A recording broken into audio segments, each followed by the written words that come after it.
De onde vem a nossa noção de certo e errado? Se a gente para pensar um pouco, as respostas mais comuns, elas parecem um pouco, sei lá, instáveis. Pois é. Vem de Deus. Tá, mas e quem não acredita? Vem dos nossos sentimentos. Mas e quando o meu sentimento bate de frente com o de outra pessoa? Ou das consequências, né? Exato, vem das consequências. Mas como é que a gente vai prever tudo que uma ação pode causar?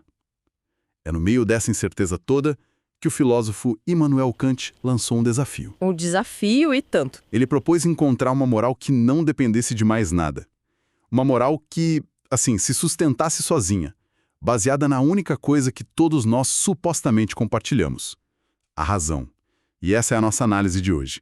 Com base em uma série de textos acadêmicos e resumos sobre a ética kantiana, a gente vai tentar seguir essa trilha que ele deixou. Uma trilha bem complexa, mas fascinante. A missão aqui é entender como, partindo da pura razão, ele constrói um sistema ético que nos leva ao dever, à autonomia e, talvez o mais importante, a um dos conceitos mais revolucionários da filosofia moderna: a dignidade humana. E para começar essa jornada, acho que é fundamental a gente entender o ponto de partida do Kant, que é o espírito da época dele, né?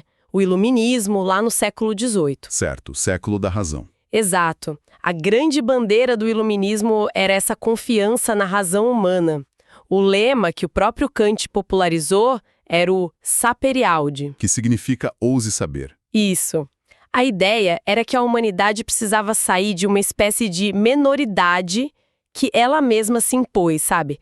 Parar de depender de autoridades externas, fosse a igreja, fosse o Estado, para dizer o que pensar. Era um chamado para a autonomia do pensamento. Perfeito. Era um chamado para cada indivíduo pensar por si mesmo.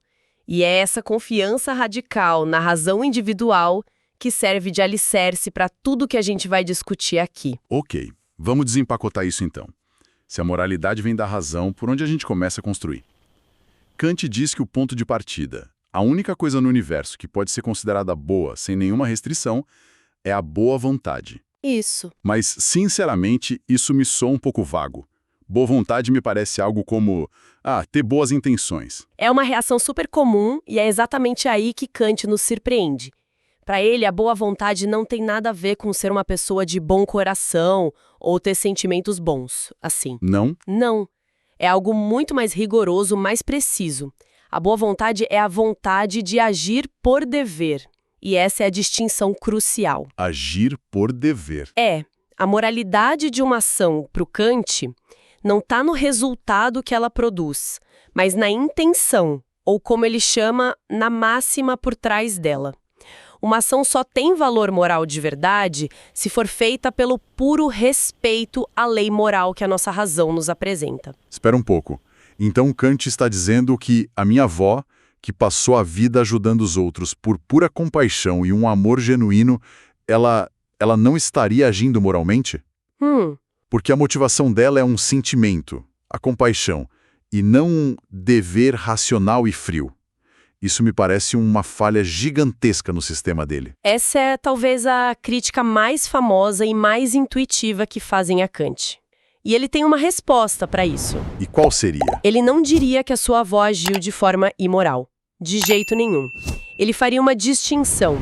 A ação dela está em conformidade com o dever, o que é ótimo. Certo. Mas, para ter valor moral no sentido estrito que ele define, a ação precisaria ser motivada unicamente pelo reconhecimento de que ajudar os outros é o meu dever.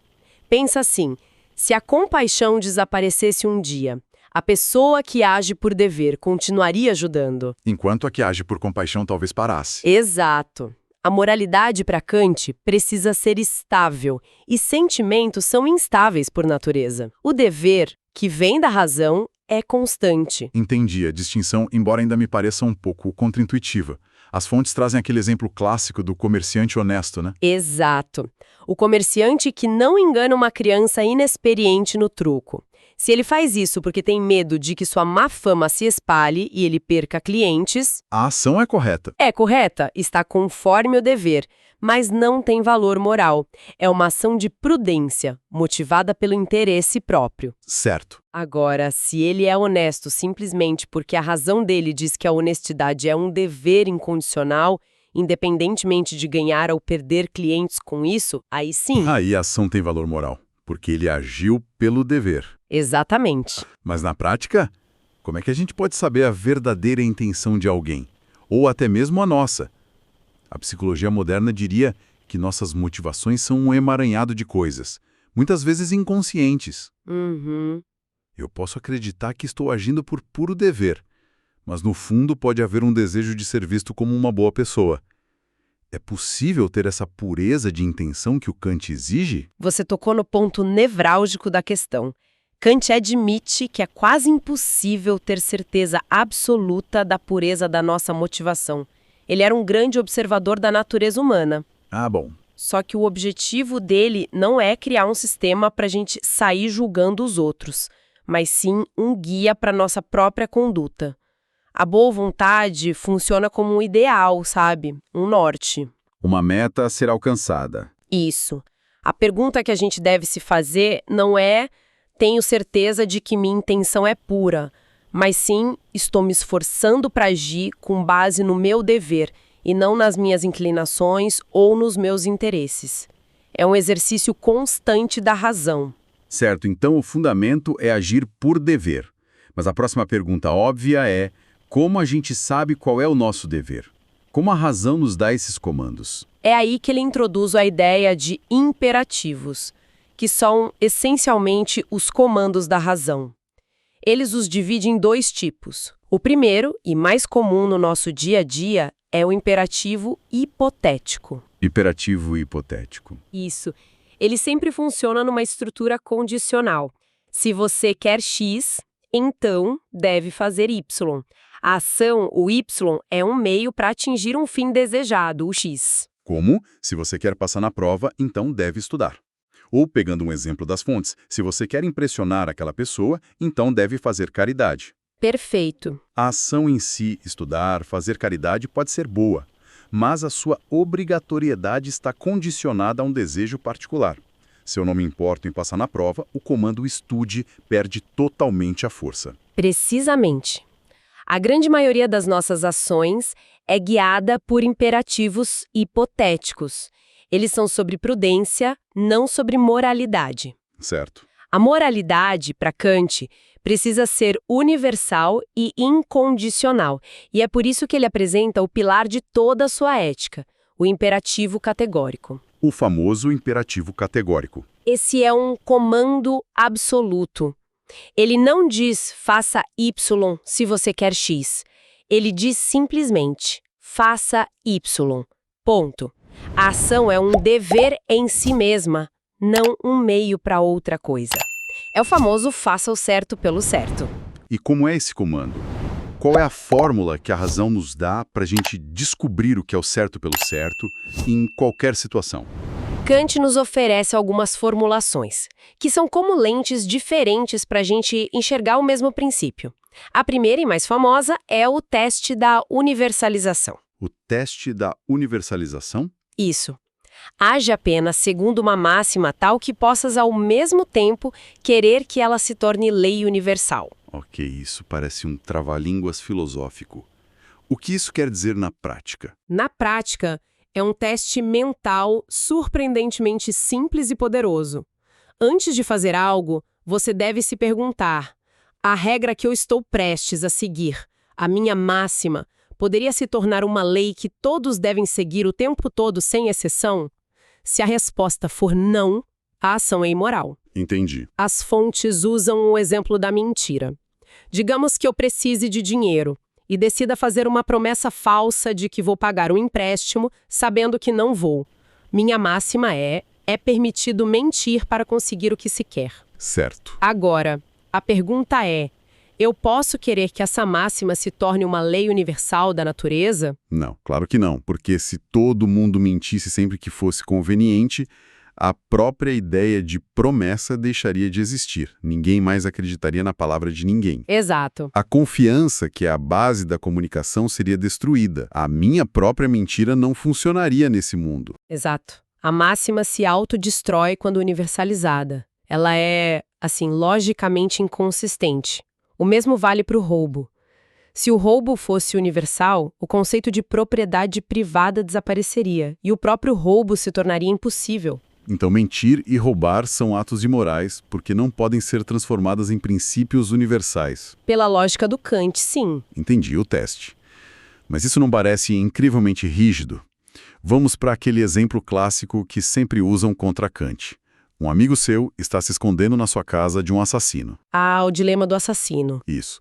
O assassino bate na porta e pergunta se seu amigo está aí. Segundo Kant, mentir é sempre imoral porque não passa no teste da universalização. Então eu deveria dizer a verdade e entregar meu amigo para a morte.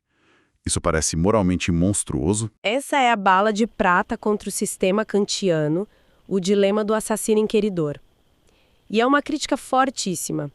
Um kantiano estrito, e talvez o próprio Kant, teria dificuldade em dar uma resposta satisfatória. E o que eles poderiam argumentar? Bom, eles poderiam dizer que você não é responsável pelas ações do assassino, apenas pelas suas, e que dizer a verdade é seu dever absoluto. Outros poderiam tentar reformular a máxima para algo como é permitido mentir para salvar uma vida inocente e argumentar que essa máxima poderia ser universalizada. Mas isso já é uma flexibilização. É, sem dúvida. O exemplo expõe uma fraqueza, a aparente inflexibilidade do sistema e o seu desapego pelas consequências do mundo real, que para a maioria de nós importam, e muito. Exato. E, além disso, esse teste da lei universal me parece um pouco frio, quase matemático. Ele me diz o que não fazer. Não mentir, não roubar. Mas e as coisas mais sutis? O jeito como nos relacionamos, como tratamos as pessoas no dia a dia. Parece que falta um elemento humano aí. E é como se Kant antecipasse essa objeção. Por isso, ele nos dá uma segunda formulação do imperativo categórico, que muda o foco da lógica para o valor. E essa é talvez a sua contribuição mais duradoura para o pensamento ocidental. Qual é? É a seguinte: age de tal maneira que uses a humanidade tanto na tua pessoa como na pessoa de qualquer outro, sempre e simultaneamente como fim e nunca simplesmente como meio. Essa eu conheço. E essa sim parece ter um peso emocional muito maior. O que significa tratar alguém como um fim e não como um meio? Significa reconhecer que todo ser humano tem um valor intrínseco e absoluto. Kant faz uma distinção. As coisas no mundo têm um preço. Certo. Podem ser trocadas, substituídas. Isso. Um celular, um carro, até uma obra de arte. Mas os seres humanos, por serem seres racionais capazes de definir seus próprios objetivos, não têm preço.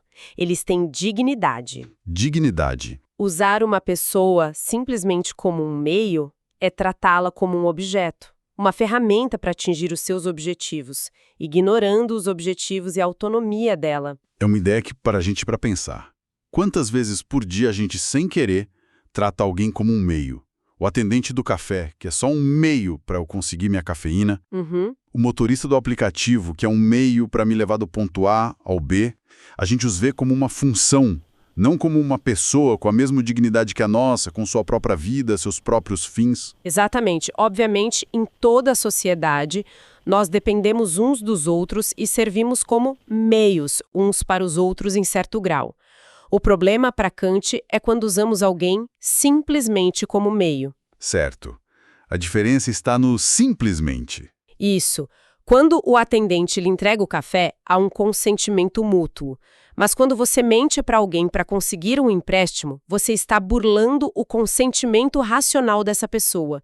Você a está manipulando, tratando-a como um objeto. E isso se aplica a tudo. Sim, vale para a exploração no trabalho, para manipulação emocional, para a escravidão.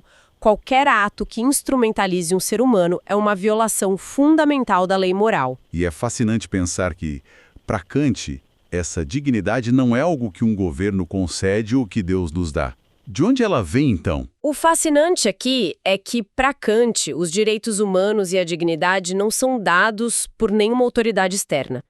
Eles são uma consequência lógica inevitável do fato de que somos seres racionais. Como assim? Se a razão existe e é capaz de estabelecer seus próprios fins, então o portador dessa razão tem que ter um valor absoluto. É quase uma prova matemática. A dignidade não é uma crença, é uma dedução da existência da razão. Nossa.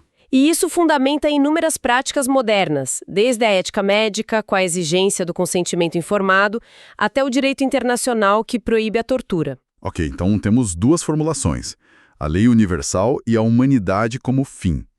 As fontes mencionam uma terceira, que parece amarrar tudo isso. Sim, a terceira formulação foca em quem cria essa lei moral. É a fórmula da autonomia.